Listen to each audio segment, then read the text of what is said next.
आफ्ताब अमीन पूनावाला का narco analysis test हो गया। पॉलीग्राफिक टेस्ट के बाद नार्को एनालिसिस टेस्ट पर पुलिस की और सबकी नजरें थी, क्योंकि ऐसी उम्मीद थी कि नार्को एनालिसिस टेस्ट के बाद आफ्ताब अमीन पूनावाला से श्रद्धा की हत्या से जुड़े हुए कई दूसरे राज और साफ हो पाएंगे, जिसके बाद इस मामले की जांच में एक नई दिशा भी मिलने की पुलिस को उम्मीद थी। नमस्कार, मैं हूं रुमानुल्लाह खान। आप देख रहे हैं न्यूज नेशन का डिजिटल प्लेटफॉर्म।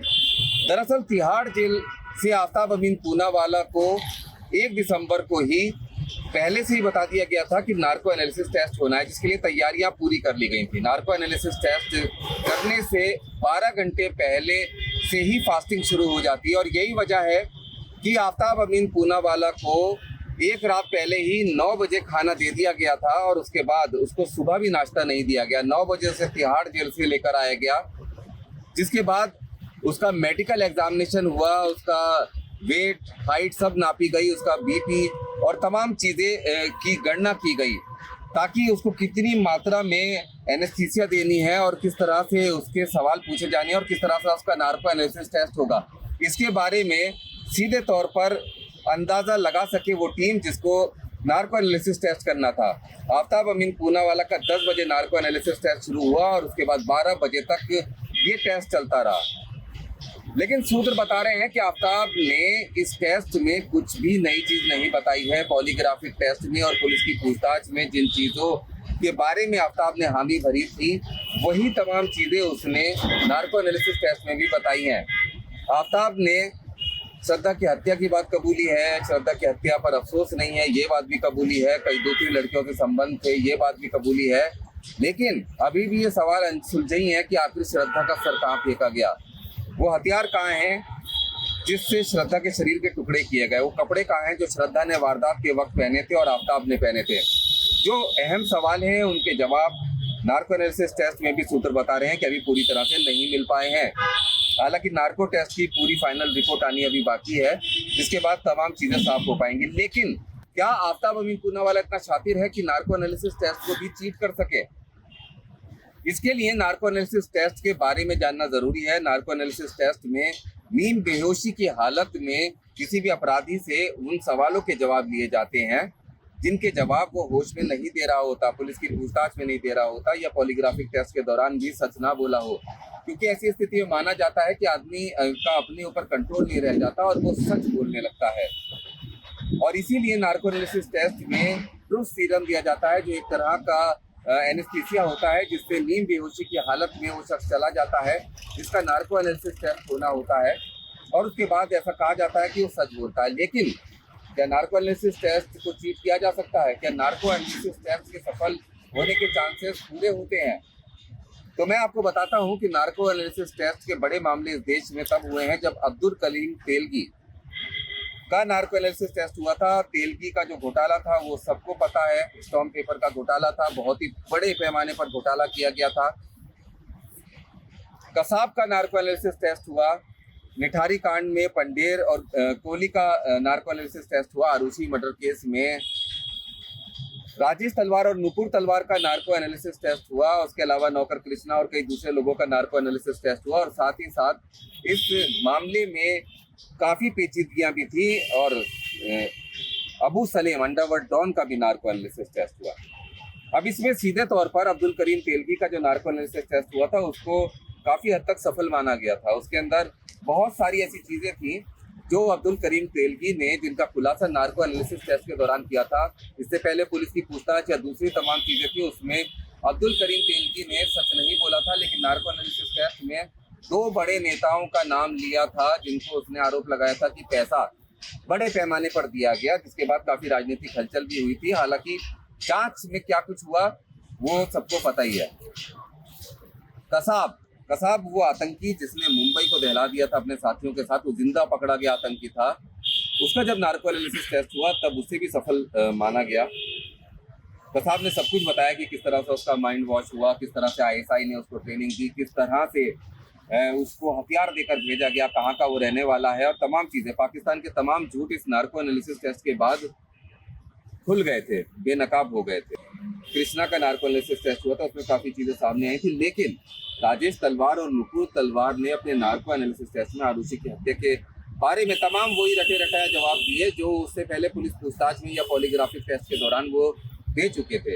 इस नार्को एनालिसिस टेस्ट को पूरी तरह से सफल नहीं माना गया, ऐसा कहा गया, कॉन्स्पिरेसी थ्योरीज में भी कहा गया कि किसी न किसी तरह से इस नार्को एनालिसिस टेस्ट को चीट किया गया था। दूसरा, अबू सलेम अंडरवर्ल्ड डॉन जब प्रत्यर्पण करके भारत आया तब उसका पॉलीग्राफिक टेस्ट हुआ, पुलिस पूछताछ हुई, अंडरवर्ल्ड के और तमाम चीज़ों के वो राज जानता था। नार्को एनालिसिस टेस्ट भी अबू सलीम का कराया गया, लेकिन अबू सलीम ने सीधे तौर पर नार्को एनालिसिस टेस्ट को चीट कर दिया। नींद बेहोशी की हालत में वो था, उससे जब काफ़ी सवाल पूछे गए, मोनिका बेदी के बारे में सवाल पूछे गए तो पहले तो उसने जवाब नहीं दिया, बाद में उसने एक बात कही कि वो मोनिका बेदी से सिर्फ प्यार करता है। दाऊद इब्राहिम के बारे में, अंडरवर्ल्ड के बारे में उससे बहुत सारे सवाल पूछे गए, उसने कोई जवाब नहीं दिया। जब उसे ये पूछा गया कि वो मुंबई पुलिस में कितने पुलिस अधिकारियों को जानता है तो उसने सिर्फ एक नाम लिया कि एनकाउंटर स्पेशलिस्ट है प्रदीप शर्मा, मैंने उनका नाम सुना, उनको जानता हूँ।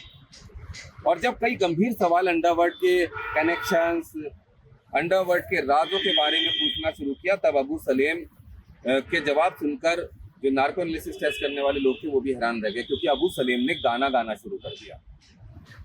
मतलब साफ है कि अबू सलीम के नार्को एनालिसिस टेस्ट से कुछ भी साफ निकलकर सामने नहीं आया, उसने सीधी तरह से चीट किया था। अब रही बात आफ्ताब की, आफ्ताब का नार्को एनालिसिस टेस्ट हुआ है, इससे पहले पॉलीग्राफिक टेस्ट हुआ था। पॉलीग्राफिक टेस्ट में भी उसने किसी न किसी तरह से चीट करने की कोशिश की थी, कभी छींकता था, कभी एग्रेसिव होता था ताकि रिजल्ट सही ना आए, और इसी वजह से उसका पॉलीग्राफिक टेस्ट काफी लंबा चला और अभी भी ये साफ नहीं है कि पॉलीग्राफिक टेस्ट सफल था या नहीं था। लेकिन नार्को एनालिसिस टेस्ट के बारे में, क्योंकि आफ्ताब ने इस पूरे मामले में, आफ्ताब जब भी कहीं नजर आया बहुत ज्यादा आराम से रिलैक्स मोड में नजर आया, उसे किसी तरह का कोई पछतावा नहीं दिखता था, बहुत ही आराम से वो घूमता फिरता था। तिहाड़ जेल में भी गया तो ऐसे रहा जैसे वो हमेशा से तिहाड़ जेल में रहता हो, खाता पीता था, तमाम चीजें करता था। जिसके राज आफ्ताब की पूछताछ में जिसका खुलासा हुआ कि आफ्ताब ने बहुत बड़े पैमाने पर गूगल सर्च किया था, इंटरनेट पर तमाम वो सामग्रियां पड़ी थी जिससे ये पता चल सके कि किस तरह से अपराध करके बचा जाता है, किस तरह से सबूत को ठिकाने लगाया जाता है, किस तरह से पॉलीग्राफिक टेस्ट को चीट किया जाता है। नार्को एनालिसिस टेस्ट के बारे में भी उसने तमाम अध्ययन किया था। ये तमाम चीजें जानी थी कि किस तरह से अगर उसका पकड़ा जाएगा तो उसे किस तरह की इंटेरोगेशन होगी, उसको किस तरह से बाईपास वो कर सकता है। ये तमाम चीजें आफ्ताब ने इंटरनेट पर सर्च की थी, काफ़ी सर्च हिस्ट्री उसने मिटा भी दी, लेकिन जो सर्च हिस्ट्री सामने आई है उससे ये तमाम चीज़ें सामने आती हैं। आफ्ताब ड्रग्स भी लिया करता था, गांजा, मारिजुआना, बट तमाम ड्रग्स, नशे का सामान वो लिया करता था, उसका भी असर पड़ता है।